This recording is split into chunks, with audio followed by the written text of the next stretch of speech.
Yo, YouTube land! Alright, so today I'm going to be making the brine for the turkey. I already have the turkey in here. As you can see, turkey, that's 27 pounds of awesomeness. As you can see, it's in a black bag, mainly a trash bag, one of the big surplus ones so it doesn't break on you. And keeping something easy like a cooler, people also use the 5-gallon containers that you use for chemicals and whatnot, but make sure that you wash those out thoroughly before you use them. That's why black bags are easier. So our ingredients today are going to be vegetable stock, which I prepared last night. What you need to do to make vegetable stock is you're going to boil up about 6 chopped up carrots, a stalk of celery, and 3 big yellow onions. And you just let that boil until all the veggies are mush, and then you throw them out and you got yourself a nice little stock there. And yeah. Also, you're going to have 2 cups of kosher salt and 1 cup of brown sugar. Brown sugar, I'm using those a little bit older, so it's a little harder, but it'll break up once the brine is actually put all together. Now, once you get all the brine ingredients in, you're going to let this sit in a cool area for about 8 to 10 hours. So start this at about 8 o'clock at night or so, depending on what time you're going to start cooking the turkey tomorrow.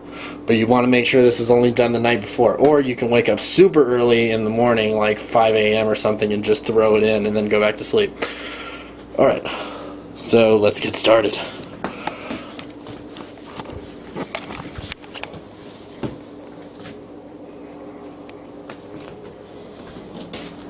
Two cups of salt. Put that right in there, yeah.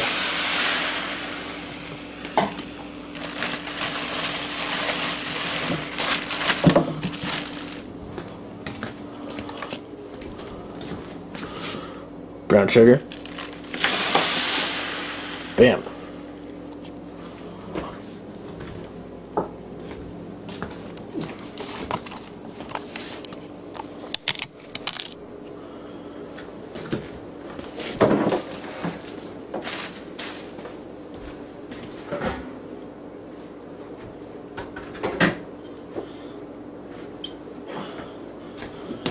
And vegetables. Make sure the bag doesn't fall over. That could be bad.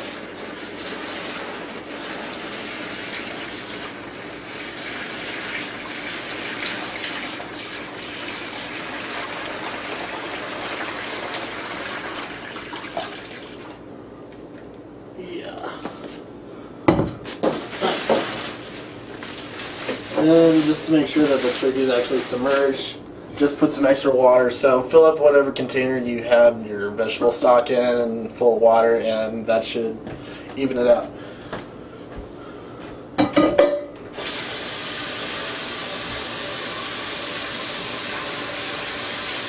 Now while that's filling back up, just so everyone knows, what is going to be occurring during this time is a type of marinade.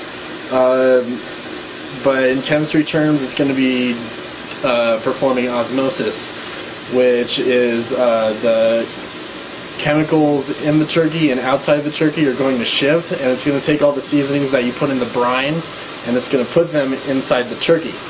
And when you brine turkeys, it helps it stay moist because of all that salt and all of the seasonings that are being moved in and out of the turkey. So make sure you don't keep it in there too long, otherwise it's going to get super salty and icky. But if you don't keep it in long enough, well, then it's not going to do anything. Also, make sure that your turkey is thoroughly thawed out before you do this.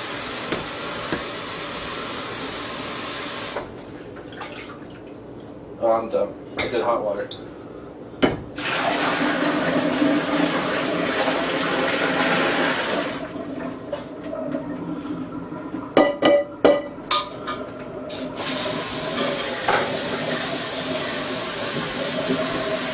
One other thing, make sure you use cold water. Never put anything hot in that container with the brine. Otherwise, it can cause bacteria spreading. It could also cause your turkey to start cooking, which you do not want.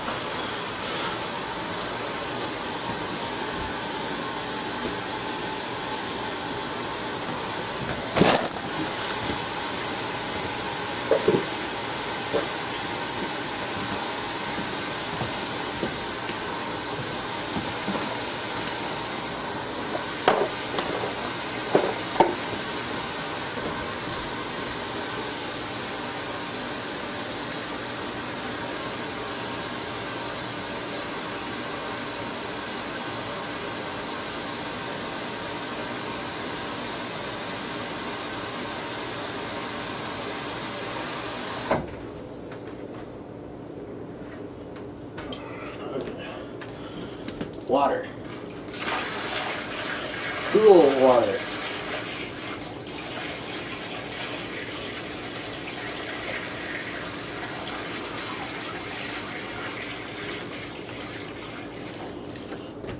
Alright, I know if you're paranoid like me.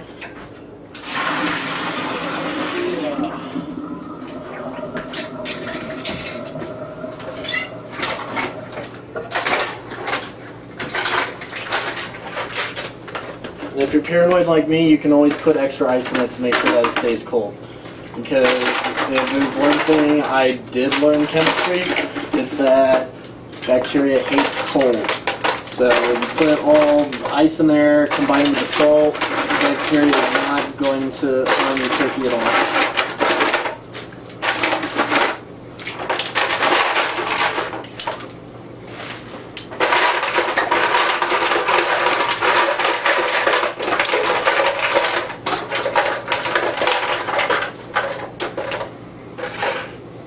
I don't need to worry about putting too much ice in there since it's an ice chest already. And it was sitting in my garage, and I do live in a cold part of the country.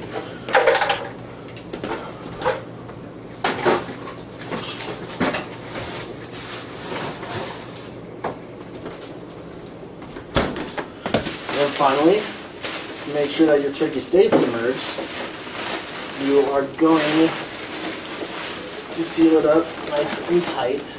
Get all the air out of it as much as you possibly can.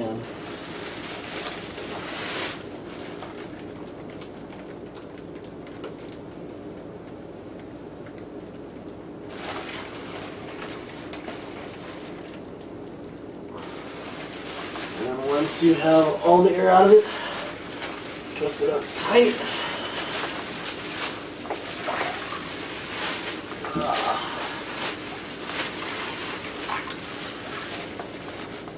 Tie it off.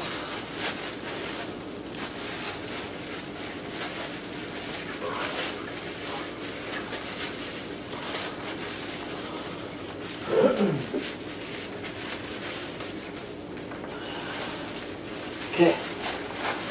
And put the remainder of the bag in the cooler, shut the lid, and you let that sit. And then just put it in the cool part of your house. Normally I put it in my garage, but like I said, because it gets really cold at night, I don't want it to get too cold and start to freeze over. So we're just going to leave this behind the garage door. And hopefully my mom doesn't hit it. Alright folks, so it's the next day and I have all my ingredients out for the stuffing. I already took the bird out and I rinsed it off so it got all the saltiness off of the skin for the most part. As you can see, 27 pounds of pure beauty. Make sure that the insides are free of all the giblets and whatnot, so the neck, the head, and the organs or whatever the hell your turkey came with. Then you're just going to stick that in the pan after you dry it off. The easiest way to get it out of the brine is just lift the plastic bag into the sink and then just leak out the bag and then pull out the turkey and then wash it off and then put it in the pan. There you go. It's not rocket science, people. Alright, so we're going to come back over here. Dad's watching the game in the living room, by the way. Okay, so what I use for stuffing is I use croutons. I use Texas Toast brand croutons, just the seasoned kind. That way you have a flavor in there already. You don't really need to spend too much time on flavor, but I still like putting poultry seasoning in there. You're going to get about 8 bags of that, or depending how much stuffing you want to make. Then you're going to have 2 big yellow onions, which I already have prepared, and a stalk of celery, which I also already have prepared. Also, you're going to want to have some chicken broth ready to go, because you're going to need to moisten up the croutons. So, oh god, Nickelback's on. Right, so once you have all those done, you're just going to chop everything up and mix it all together. So I'll show you the finished ingredient here in just a moment. Okay, so this is going to be what it looks like once you're done mixing everything up. Make sure that the croutons are nice moistness to them. Like, give them still a little bit of crunch, but you want them pretty damn moist. And then make sure once you go to stuff the bird, you keep the excess stuffing that I have in these trays separate from the stuffing that you're going to be putting in the bird, because if you put it together, you can do cross-contamination and people can get sick and die, and it's not a good Thanksgiving. So I'm going to move next to stuffing the bird, which I will show you in a moment. Alright, so the bird has been stuffed and seasoned. Just put simple poultry seasoning on it and rub it in as much as you can, just like that. Once you get the stuffing in there, to prevent the stuffing from starting to burn, you make this little mess, which is just like a lacing. So you're going to put like 3 shish kebab sticks in it and just knot it off, kind of like you tie a shoelace. But I had extra twine, so I just said screw it and did that little number. So what you're going to do is you're going to set your oven to 325, and the ratio is pretty much 10 minutes per pound. So since my turkey is 27 pound, that's 270 minutes. Otherwise, about 3.5 hours.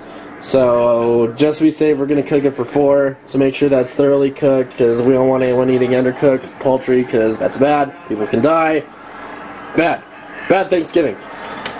So I didn't have any extra stuffing, but normally you can put some in under here in the neck area, but I didn't have any excess to put in there.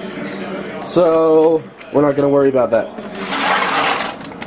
But otherwise, about halfway through is when you're going to put the stuffing in. But for now, what we do to keep the breast from burning is we're going to put an aluminum foil cover over the breast area and let the wings and the legs still show off. So let me get the aluminum foil and I'll show you that. Alright, so as you can see, this is just the aluminum foil covering. It's very simple. It just keeps it from getting the breast burnt. So wings are exposed still, legs are exposed, and the butt's exposed. That's not a big deal. Personally, I like it when the butt's exposed. Anyways, I just noticed that my turkey's actually missing a piece of its wing here. So that's cool. But oh well, I'll deal with it. Not many people eat the wings here anyways. So once your oven's preheated, you can go and pop it in. So like I said, 10 minutes per pound ratio, and then just go from there. And we'll check back up in about 2 hours when this bitch starts. Alright. So after the turkey was put into the oven, all thoughts of recording any footage following were forgotten, as the turkey was too delicious for me to think of recording anything. So I fucked up.